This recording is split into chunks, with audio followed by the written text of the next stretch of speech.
맨하탄지검이 최근 트럼프 전 대통령의 기소 여부를 결정하기 위한 대배심을 소집했습니다. 어느 정도 혐의를 입증할 수 있을 정도로 수사가 진전된 것이라는 분석이 나옵니다.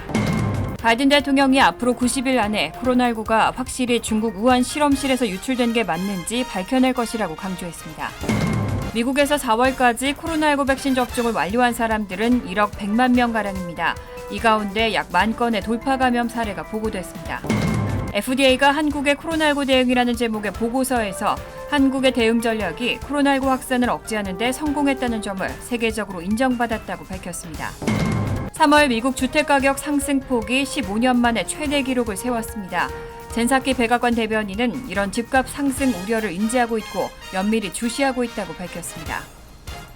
이상은 이 시각 주요 뉴스입니다. 시청자 여러분 안녕하십니까? KBN 뉴스입니다. 오늘 오후 4시 기준 미 전역의 코로나19 누적 확진자는 어제보다 22,756명, 사망자는 695명이 늘었습니다. 뉴욕의 확진자는 920명, 사망자는 17명이 늘었고 뉴저지의 확진자는 398명, 사망자는 24명이 늘었습니다. 커네티컷의 확진자는 88명, 사망자는 6명 증가했습니다. 첫 번째 소식입니다. 그동안 트럼프 전 대통령과 트럼프 그룹을 상대로 보험과 금융사기, 전반적인 탈세 의혹 등 광범위한 수사가 진행돼 왔는데요. 맨하튼 지검이 최근 기소 여부를 결정하기 위한 대배심을 소집했습니다. 어느 정도 혐의를 입증할 수 있을 정도로 수사가 진전된 것이라는 분석이 나옵니다. 익명의 2명의 소식통에 따르면 트럼프 전 대통령에 대한 세금 탈루 의혹 등을 수사해온 사이러스 벤스 맨하튼 지검 검사는 최근 기소 여부를 결정하기 위한 대배심을 소집했습니다. 대배심은 앞으로 6개월 동안 일주일에 3차례씩 열릴 예정입니다. 대배심은 일반 시민이 참여해 기소 여부를 결정하는 배심제의 한 종류로 기소배심이라고도 불립니다. 무작위로 선정한 20명 안팎의 시민이 범죄 혐의와 증거를 들여다보고 재판에 넘길지 여부를 결정합니다. 워싱턴 포스트는 이번 움직임은 트럼프 전 대통령이나 사업에 대한 수사가 2년여 만에 어느 정도 혐의를 입증할 수 있을 정도로 진전됐다는 것을 의미한다며 검찰이 트럼프 전 대통령이나 가까운 누군가 또는 회사의 범죄 혐의 증거를 찾아냈다고 판단하고 있다는 것이라고 해석했습니다. 이와 별도로 레티샤 제임스 뉴욕주 검찰총장이 지휘하는 수사도 진행되고 있는 상황입니다. 한편 트럼프 전 대통령은 이번 대배심 소집과 관련해 미 역사상 가장 거대한 마녀 사냥의 연속이라며 즉각 반발하고 매우 당파적인 민주당 검사들에 의해 진행되고 있다며 순전히 정치적인 수사이고 대선에서 자신을 지지했던 7,500만 명의 유권자에 대한 모욕이라고 항변했습니다.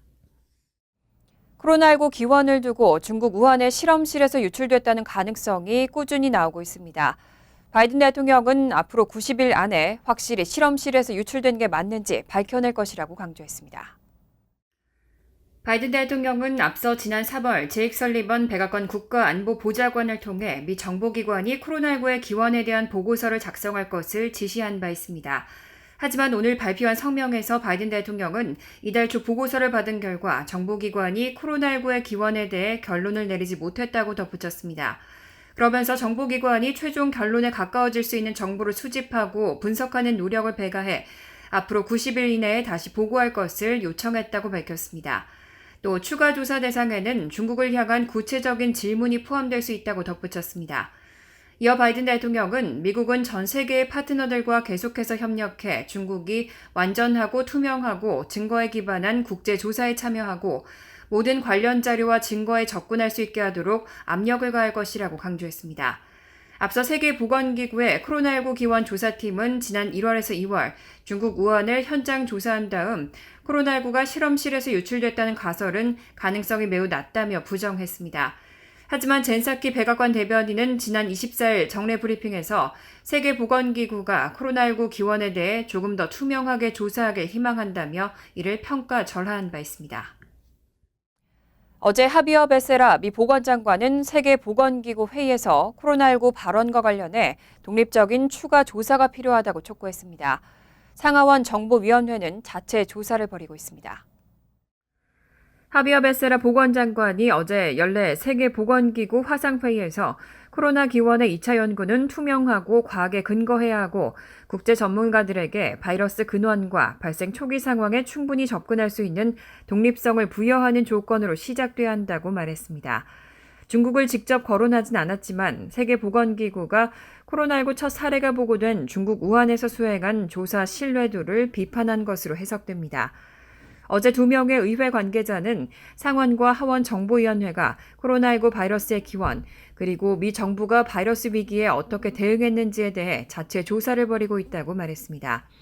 한 관계자는 민주당 마크 워너 의원이 이끄는 상원 정보위원회가 코로나19 바이러스가 실험실에서 사고로 유출됐는지, 동물에서 시작됐는지 등을 포함한 다양한 문제에 대해 정보기관에 물어봤다고 말했습니다.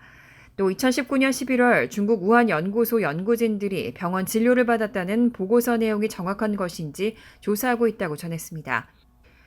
한편 또 다른 의회 관계자는 민주당 애덤 쉬프 의원이 의장을 맡은 하원 정보위원회가 미 정보기관들이 낸 대유행 사태에 대한 대응과 보고를 심층 조사하고 있다고 말했습니다. 미국에서 4월까지 코로나19 백신 접종을 완료한 사람들은 1억 100만 명에 달했는데요. 이 가운데 약 10,000건의 돌파 감염 사례가 보고됐습니다. 질병통제예방센터는 어제 발간한 코로나19 백신 돌파 감염 관련 보고서에서 4월 30일 기준 1억 100만 명이 백신 접종을 완료한 가운데 46개 주와 영토에서 총 1,262건의 돌파 감염이 보고됐다고 밝혔습니다. CDC 예비자료에 따르면 백신 돌파 감염 가운데 2,725명, 27%는 무증상이었고 995명, 10%는 병원에 입원했으며 160명, 2%는 사망했습니다. CDC는 4월 30일까지 미국에서 약 1억 100만 명이 코로나19 백신 접종을 완료했지만 같은 기간 전국 여러 지역에서는 높은 수준의 코로나19 전염이 계속됐다고 밝혔습니다. CDC는 백신이 매우 효과적이지만 인구 면역이 전염을 더욱 감소시키기에 충분한 수준에 도달하기 전까지는 돌파 감염이 예상된다고 분석했습니다. 또 실제 돌파 감염 건수가 과소 집계됐을 수 있다면서도 백신 돌파 감염은 예방접종자 전체의 극히 일부로 전체 코로나19 확진 사례에서 적은 비율만을 차지한다고 강조했습니다. 이와 관련해 앤서니 파우치 국립알레르기 전염병 연구소 소장은 돌파 감염은 독감 등의 모든 백신에서 나타나는 현상이라며 백신이 감염으로부터 보호에 실패하더라도 중증 발전을 보호하는 경우가 많다고 설명했습니다. 코로나19 사태 이후 공연을 중단했던 뉴욕 브로드웨이 극장가가 9월부터 재개될 것으로 보입니다. 뮤지컬 하데스타운은 주정부가 발표한 9월 14일보다 열흘 이상 빠른 9월 2일에 공연을 재개한다고 발표했습니다. 코로나19 사태 발생 직전인 2019년 토니상 최우수 작품상을 받은 뮤지컬 하데스타운이 오는 9월 2일부터 공연을 재개하기로 결정했습니다. 당초 뉴욕 주정부가 발표한 브로드웨이 공연 재개일은 9월 14일보다 열흘 이상 빠른 일정입니다. 하데스타운 제작진은 뉴욕 주정부, 브로드웨이 극장가와 각각 협의한 끝에 일정을 앞당기기로 했다고 설명했습니다. 브로드웨이의 41개 극장은 미국의 코로나19 사태가 본격화한 지난해 3월 12일 공연을 중단했습니다. 9월 2일부터 공연이 재개되면 브로드웨이는 539일 만에 예전의 모습을 되찾게 됩니다. 지금까지 브로드웨이 뮤지컬 중 위키드와 라이언 킹, 해밀턴 등 3개 뮤지컬이 9월 14일에 맞춰 공연을 재개한다는 일정을 발표했습니다. 하지만 뉴욕타임즈는 9월 2일에 공연을 재개하겠다는 하데스타운의 발표에 따라 아직 공연 재개 일정을 확정하지 않은 다른 뮤지컬들도 일정을 조정할 가능성이 있다고 전망했습니다. 브로드웨이 2021-2022 시즌에 맞춰 무대 위에 올려지는 작품은 모두 27개로 이 중 절반은 9월부터 일정을 시작할 것으로 알려졌습니다. 한편 최근 뉴욕 주정부는 실내에서 모일 수 있는 사람들의 수를 250명으로 늘렸습니다. FDA가 한국의 코로나19 대응이라는 제목의 보고서를 발표했습니다. FDA는 보고서에서 한국의 대응 전략이 코로나19 확산을 억제하는 데 성공했다는 점을 세계적으로 인정받았다고 밝혔습니다. FDA는 어제 한국의 코로나19 대응이라는 제목의 보고서를 통해 한국의 전략이 코로나19 확산을 억제하는 데 성공했다는 점을 세계적으로 인정받았다고 밝혔습니다. 한국의 코로나19 진단검사와 관련한 한국 정부의 개발, 승인, 사용을 집중적으로 분석한 이 보고서는 한국의 경험은 차후의 사안을 고려할 때 유용한 정보가 될 수 있는 까닭에 코로나19 대응 전략과 관련한 언론 보도와 한국 정부가 공개한 정보를 검토했다고 보고서의 취지를 설명했습니다. 보고서는 한국 정부의 코로나19 접근법이 2015년 중동호흡기 증후군 사태에서 얻은 교훈에 바탕을 둔다고 진단하고 전염병에 대비하기 위해 쏟은 노력을 구체적으로 소개했습니다. 우선 한국 정부가 전염병 진단기술의 상업적 이용에 투자를 많이 했다고 기술했습니다.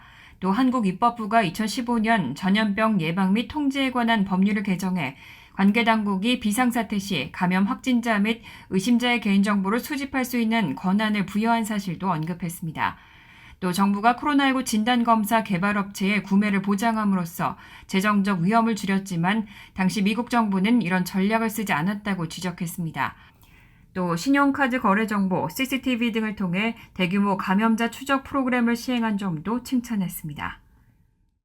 3월 미국 주택가격 상승폭이 15년 만에 최대 기록을 세웠습니다.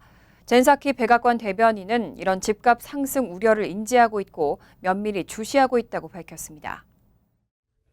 어제 백악관 홈페이지에 올라온 발언록에 따르면 젠사키 대변인은 이날 브리핑에서 우리가 본 주택가격 상승은 주택 비용 부담과 주택시장 접근성에 대한 우려를 불러일으키고 있다며 많은 미국인에게 영향을 끼치고 있다고 말했습니다.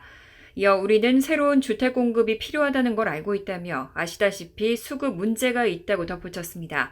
또 이 문제를 면밀히 모니터링하고 있다며 주택 비용과 주택 시장 접근을 둘러싼 우려에 대해 잘 알고 있고 매우 면밀히 주시하고 있다고 강조했습니다. 이날 CNBC에 따르면 스탠더드 앤 푸어스 코어 로직 케이스 실러 3월 전국 주택 가격 지수는 지난해 3월과 비교해 13.2% 상승했습니다. 10개월 연속 상승이자 2월의 12%와 비교해 상승폭도 커졌습니다. 2005년 12월 이후 최고 상승률입니다. CNBC는 시장에서의 믿을 수 없을 정도로 치열한 경쟁이 가격을 밀어올리고 있다며 높은 수요가 거의 사상 최저 수준의 공급에 맞서고 있다고 전했습니다. 가격 상승세가 가장 두드러진 도시는 피닉스, 샌디에이고, 시애틀이었습니다. 연방준비제도 위원들이 완화 축소, 테이퍼링 논의에 최근접했다고 인식하는 것으로 나타났습니다. 어느 시점에 완화 정책을 축소하는 테이퍼링을 논의할 가능성이 열려 있다는 입장을 밝혔습니다. 샌프란시스코 연준의 메리 데일리는 어제 CNBC 방송에 출연해 테이퍼링 논의 가능성에 대해 대화하고 있다면서도 지금 테이퍼링 논의를 하고 있지 않다는 것을 모두에게 확실히 하고 싶다고 밝혔습니다. 그러면서 이번 가을 경제를 낙관한다고 강조했습니다.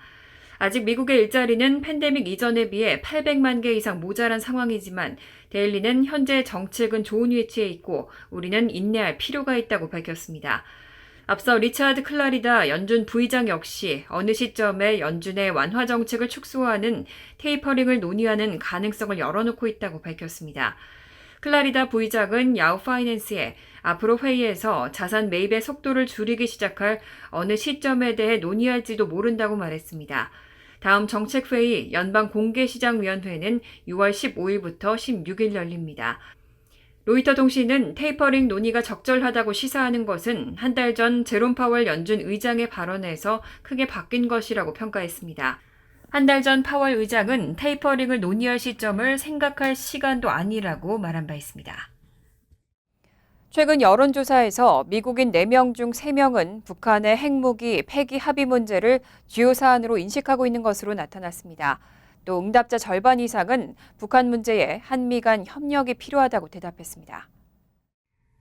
워싱턴 DC 싱크탱크 한미경제연구소에 따르면 지난 21일 열린 한미 정상회담을 앞두고 지난 6일에서 10일 미 성인 남녀 1000명을 대상으로 여론조사를 시행한 결과 75%는 북한의 핵무기 폐기 합의 문제를 주요 사안으로 인식하고 있는 것으로 나타났습니다. 미국이 북한의 핵무기 폐기를 위한 합의에 도달하는 것을 매우 중요하다 또는 중요하다고 답한 응답자는 75%로 집계됐습니다. 지지하는 정당별로 살펴볼 때 공화당 지지자의 84%, 민주당 지지자의 79%가 북한의 핵무기 폐기 합의 도출이 중요하다고 응답해 정치 성향과 무관하게 북한 문제를 주요 사안으로 인식하고 있는 것으로 조사됐습니다. 또 북한 문제에 있어 한미 공조와 한국의 역할을 중요하게 평가했습니다. 응답자의 61%는 북한 관련 사안에서 한미 간 협력이 필요하다고 밝혔고 북한 비핵화 대화를 한국이 주도하고 미국이 따라가는 형식이 돼야 한다고 응답한 비율은 69%로 집계됐습니다. 북한을 최대 적국이라고 답한 응답자가 전체 57%로 가장 많았고 러시아 52%, 중국 48%, 이란 48% 등이 뒤를 이었습니다. 2018년부터 매년 커뮤니티의 학생들에게 장학금을 수여하고 있는 퍼시픽 쓰리뱅크가 올해 제4회 장학생을 모집하고 있습니다. 코로나 바이러스로 인해 어려움을 겪고 있는 학생들을 선정해 각 $3,000의 장학금을 수여합니다. 대상은 올해 고등학교 졸업 예정에 2년제 혹은 4년제 대학 입학 예정인 학생들로 올해는 총 24명을 선정해 각 $3,000의 장학금을 수여할 예정입니다. 학생들은 장기적인 학문 및 직업 목표와 장학금이 필요한 이유를 주제로 에세이를 작성하고 이를 신청에 필요한 추천서, 증명 서류와 함께 6월 25일 서부 시간 오후 5시까지 이메일로 신청하거나 가까운 퍼시픽 쓰리뱅크 지점을 방문하면 됩니다. 수상자는 7월 14일까지 개별 통보를 받을 예정이고 수상자들에 대한 시상식과 재정 교육 프로그램은 7월 28일 진행될 예정입니다. 자세한 사항은 213-210-2000으로 문의하거나 퍼시픽 쓰리뱅크 웹사이트를 방문하면 됩니다. 간추린 소식입니다. 뉴욕 총영사관은 민주평통 사무처의 요청에 따라 지난 20일부터 오는 6월 8일까지 뉴욕 지역 협의회 위원 후보자 신청을 받고 있다고 밝혔습니다. 20기 민주평통 뉴욕 협의회에 배정된 자문위원은 여성 54명과 만 45세 이하 청년 40명을 포함해 총 132명으로 19기 147명보다 15명 줄어들었습니다. 평통 자문위원은 만 18세 이상으로 협의회 관할 지역에 거주하고 한인이면 신청할 수 있고 시민권자도 신청 대상에 포함됩니다. 신청 서류는 오는 6월 8일 오후 5시까지 뉴욕 총영사관에 직접 또는 우편으로 접수하면 됩니다. 뉴욕 한인회가 3차 코로나19 사랑나눔 릴레이 펀드 캠페인 신청을 받고 있습니다. 3차 사랑나눔 릴레이 펀드는 코로나19로 인해 극심한 생활고에 처한 가정을 대상으로 하는데 1, 2차 수혜를 받지 않았고 연방정부의 지원금이나 실업수당을 받지 않은 사람을 대상으로 합니다. 신청을 희망하는 사람은 뉴욕 한인회에 전화로 문의한 후 해당 서류를 지참하고 뉴욕 한인회관에 방문해 신청하면 됩니다. 신청 접수 시간은 매주 월요일부터 금요일 오전 10시부터 4시까지고 선정된 수혜자에게는 H마트 상품권 $500를 우편으로 배송합니다. 뉴욕주 보건 및 아동복지국과 주 보건국은 아이들에게 마스크 착용을 요구하는 것이 얼마나 어려운 일인지 알고 있다며 2세에서 5세 아동에게 마스크를 착용하도록 권장하는 것이 아니라 각 기관별로 효과적인 방역 지침을 내릴 수 있도록 했다고 밝혔습니다. 이에 따라 지난 24일부터 2세에서 5세 어린아이들은 차일드케어 센터나 서머캠프에서 마스크를 착용하지 않아도 됩니다. 뉴욕시에 따르면 해수욕장이 개장되는 29일부터 여름철 주요 명소인 코니아일랜드와 브라이튼 비치, 라커웨이, 오차드 비치, 브루클린 브릿지 파크, 센트럴 파크 등에 코로나19 백신 접종 이동버스가 운영됩니다. 또 뉴욕시 정부는 코로나19 백신 접종자를 늘리기 위해 인센티브를 제공하고 있습니다. 맨하탄 매디슨 스퀘어 가든에서 백신 접종을 받으면 NBA, 뉴욕 닉스 팀의 경기 관람권을 제공하고 24일부터 최소 1회 백신 접종을 한 성인들 가운데 7월 초 당첨자를 선정해 스테이케이션 패키지 여행 상품과 콘서트, 브로드웨이 뮤지컬 티켓 등을 제공합니다. 환율과 증권 소식입니다.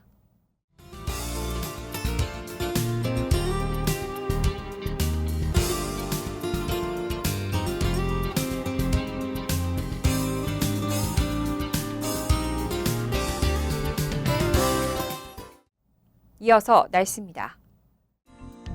목요일은 곳에 따라 구름이 많겠습니다. 낮 최고 기온은 84도, 섭씨 29도, 밤 최저 기온은 58도, 섭씨 14도로 예상됩니다. 금요일은 흐린 가운데 오후부터는 곳에 따라 비가 오겠습니다. 토요일은 소나기가 내리다 그친 후 오후에는 구름만 많겠습니다. 이상으로 KBN 뉴스를 마칩니다. KBN과 함께 즐거운 저녁 되시기 바랍니다.